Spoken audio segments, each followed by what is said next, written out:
की जय, सदाराम बापूनी जय। આજે આ પાટણની પવિત્ર ભૂમિ ઉપર ક્ષત્રિય ઠાકોર સમાજ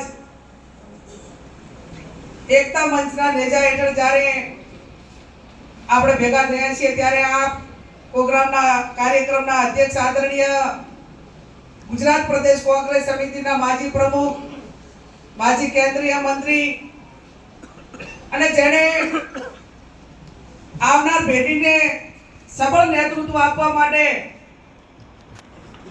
ખૂબ મોટી સંખ્યામાં નવા યુવાનોને તક આપીને રાજકીય રીતે અગ્રેસિવ કર્યા છે એવા આદરણીય ભરતસિંહજી સોલંકી સાહેબ, આદરણીય જગદીશભાઈ ઠાકોર સાહેબ, ગુજરાત વિધાનસભાના વિરોધ પક્ષના નેતા અને આવનાર સમયની અંદર કાયમી યુવાનોની રાહે એમના રાહબર બન્યા છે।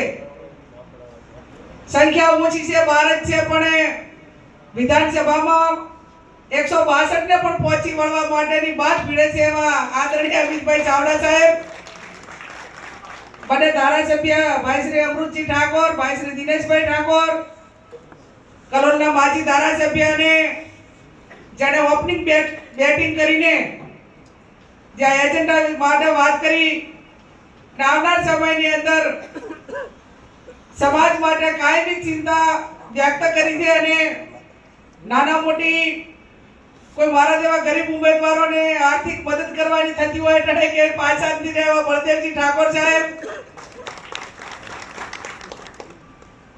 આપણા સંતગણ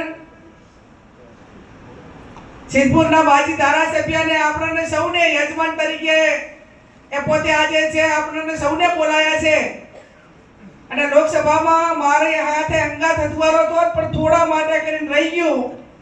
હજી હું તો વધુ છું કે આ રૈદામાં આગળના ચિયા આતા મળતા નથી ને ગજી મારવા છે એવા આદરણીય ચંદનજી ઠાકોર સાહેબ, આદરણીય ભરતભાઈ, અરવિંદભાઈ, પીનાબેન, અભયસિંહજી, ભાઈ રણજીતભાઈ, કીર્તિસિંહજી, રામભાઈ, સ્ટેજના સૌ વરિષ્ઠ આગેવાનો, મનુભાઈ બધા જ છે। આપ સૌ સમગ્ર ઉત્તર ગુજરાતમાંથી પધારેલા ક્ષત્રિય ઠાકોર સમાજના સૌ વરિષ્ઠ આગેવાનો, વડીલો, યુવાન ભાઈઓ અને બહેનો, આમ તો અમૃતજીએ ખૂબ જોશીલી ભાષામાં એમણે વાત કરી, ભાઈ દિનેશભાઈએ કરી, ઘણા ટાઈમથી વાત ચાલતી હતી કે ભાઈ લોકસભાની ચૂંટણી પત્યા પછી આજ પાટણની ભૂમિમાં સમગ્ર બનાસકાંઠા જિલ્લો તો નહીં પણ સમગ્ર ઉત્તર ગુજરાતે એક સાંસદ સભ્ય તરીકે ચૂંટાણી એ ટાઈમે ચંદનજી અને બળદેવજીએ આ પાટણમાં જ ગોઠવ્યું હતું ને ભવ્ય સ્વાગત કર્યું, એમાં તમે બધા સામેલ થયા હતા। તમારો બધાનો જેટલો આભાર માનીએ એટલો ઓછો છે। આજે ટૂંકી નોટિસમાં ખાલી ફોન કરીને બોલાવ્યા, તમે કોઈએ એવી પણ સામે સવાલ પ્રશ્ન નથી કર્યો કે ભાઈ પાટણ અમને બોલાવો તો પણ શા માટે બોલાવો છો? એ તમારી બધાની ખુમારી છે કે તમે બોલાવો, અમે તમને કાંઈ પૂછવા વાળા નથી। તમે જ્યાં કોઈ અહીંયા ગમે એટલા સમાજના આગેવાનો આવવા માટે તૈયાર છે। હવે માત્ર નક્કી કરવાનું તમે સ્ટેજ વાળા રહ્યા, એ કંઈ નક્કી કરો તો એમાં સમાજ ક્યારેય પાછો રહ્યો નથી। મહેરબાની કરીને એ કેપિટલ કેવું બનાવો કે અહીંયાથી એજન્ડા નક્કી થાય, બધા માટે હરખો લાગુ પડે એવો એજન્ડા બનાવો। આ તમને આ નીચેવાળા લાગુ પડે એનાથી વધારે જવાબદાર તમે છો, તમને લાગુ પડે। ત્યારે ચાક નાના મોટી ભૂલ હોય તો એ ભૂલ તમારામાં છે, એની માફી પહેલી તમારે માંગવી પડે, પછી નાના માણસો માંગે। અને એટલા માટે કરીને પછી તમારા બધાથી કંટાળીને બીજેતા ના થાય પછી શું કરે? બધા નોકી વાતો કરે, કોઈ એજન્ડા નક્કી ના કરે। અને એટલા માટે આ તો ઘર આગળ બેઠા છે એટલે માફ કરજો, તમારી દીકરી શું, બેન શું, પણ ઘણી વખત તો એવું થાય છે કે આ રાજકારણમાં રહેવું એના કરતા તો ઘરેથી કોણ ગાડી બેલવાનું એમ આવા કંટાળા આવે છે। ચૂંટણીઓ જીત્યા પછી કંટાળા આવે છે, હાર્યા પછી તો એમ થાય કે ભાઈ હેડો હાર્યાનો કદાચ બોગલાટ હોય કે ના પડે, જીત્યા પછી પણ આવી પરિસ્થિતિઓ થતી હોય ત્યારે આવનાર સમયમાં આજે સાહેબ એક દુઃખ સાથે હું તમને વાત કરું કે આ ઠાકોર સમાજ એ આજે જેટલી સલામતી માંગે છે, કેટલી તકલીફમાં છે. હું અભિનંદન આપું છું બનાસકાંઠાના ક્ષત્રિય ઠાકોર સમાજ, જાગીરદાર સમાજને કે એમણે એક જ ધડાકે દિશાની અંદર આખા બનાસકાંઠાનો જાગીરદાર સમાજ ભેગો કરીને એક જ વાત કરી, માથા માથે ચૂંટણી ઓઢાડીને કીધું કે આ ચૂંટણી હવે કોંગ્રેસ પાર્ટી બીજા તો લડે છે પણ જાગીરદાર સમાજની પણ બેન દીકરી છે, બેની બેન 50,000 વોટ જાગીરદાર સમાજ એ પોતે આપે, 50,000 વોટ બીજા સમાજો પાસેથી એ વિનંતી કરીને કે એમના સંબંધોના કારણે લાવ્યા અને બનાસકાંઠાનું પરિણામ આવ્યું.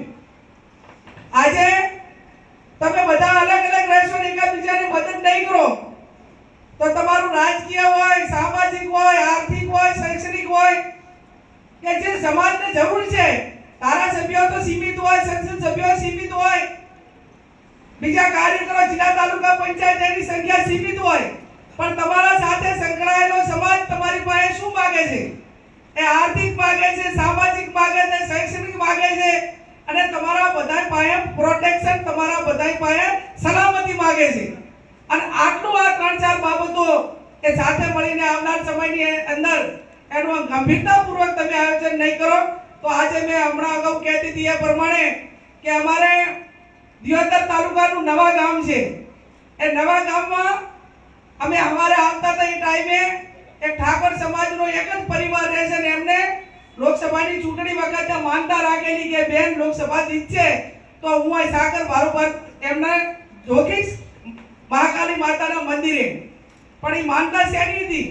એ માનતા એની હતી કે જે દાડે ચૂંટણીમાં વોટિંગ હતું, મતદાન હતું, એ મતદાનના દિવસે એ ઠાકોર પરિવાર બીજા ભાગ પાડેલો હતો, એ ગામમાં નતો અને મતદાન કરવા આવતા હતા. મતદાન કરવા આવતી વખતે 12 વાગ્યા પછી આવ્યા ને એ ટાઈમે એમના વતી બીજાએ 5 જણાનો મતદાન કરી દીધા હતા અને એમને ઠાકોર આવીને એમ કીધું, ભાઈ તેજાજી ઠાકોર હતા કે હું આવ્યો નથી, અમે મતદાન કોણે કર્યું? તો કે તમારું મતદાન થઈ ગયું અને એટાણે એમની સામે એમની આપવાની તાકાત નથી, એમને ન્યાય આપવા માટેની એમનામાં હિંમત નથી, પણ એમણે એટલું કીધું કે આજે મહાકાળી માતાને પ્રાર્થના કરી દઉં છું તમારા અન્યાય સામે બનાસકાંઠાની જનતા જવાબ આપશે અને કેની બેન જીતશે ને તો હું આજે એનું જોખણું કરીશ. આજે આ જોખણું કરું. મારો કહેવાનો અર્થ એટલો જ છે કે આજે આપણે આપણું મતદાન કરાવવા માટેની પણ આપણે તાકાત આપણામાં નથી ધરાવતા. એ ક્યાંક ને ક્યાંક એટલી કમજોરી આવી છે, એને સલામતી આપવાની જવાબદારી એ આપણા બધાની છે. આજે આટલી મતબેંક ધરાવતો સમાજ એ પોતે સ્વનિર્ભર રીતે પોતાનું વોટ આપવા માટે પણ એ પોતે પોતાના ગામની અંદર પોતાનો હક નથી ધરાવી કે તો આ પરિસ્થિતિ 70 વર્ષની લોકશાહી પછી પણ છે. ત્યારે આપ સૌને મારી બે હાથ જોડીને વિનંતી